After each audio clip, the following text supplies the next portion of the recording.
ভিডিওটি ভালো লাগলে like, comment, share and subscribe করে দিও। তো আজকে আমরা বার করবো 24-এর স্কোয়ার। তোমরা দেখতে পাচ্ছ খুব সহজেই কী করে আমরা বর্গ বার করবো। এখানে 24 সংখ্যাটিকে আমরা নিয়েছি। ফার্স্টে আমরা শেষ সংখ্যাটি 4-এর স্কোয়ার বার করবো। 16 বেরোচ্ছে, 16 6 আমরা লিখে নেবো, হাতে একটি রাখবো। এরপর প্রথম এবং শেষ সংখ্যাকে গুণ করব এবং গুণ করে 8 বেরোচ্ছে এবং উপরে স্কোয়ার থাকার কারণে আবার 2 দিয়ে গুণ হবে, 16 হবে। 16-র সাথে যে হাতের 1 আছে সেটা যোগ হয়ে যাবে, নিয়ে 7-এরও বেরিয়ে যাবে। 7-এর বেরোনোর পর আমরা 7টিকে লিখে নেবো এবং হাতে আবার 1 রাখবো।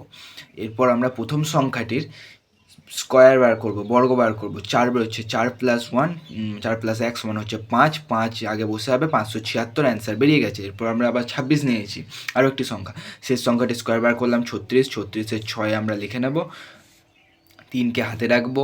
এরপর প্রথম ও দ্বিতীয় সংখ্যাটি গুণ করবো এবং ওপর থেকে 2টি আবার নিচে এনে গুণ করব। তো প্রথম দুটি 12 এবং তারপর 2 গুণ করে 24 বেরোচ্ছে। 24-এর সঙ্গে 3 যোগ করব, যোগ করলে 27 বেরোচ্ছে। 27-এর 7 লিখবো, হাতের 2 রাখবো।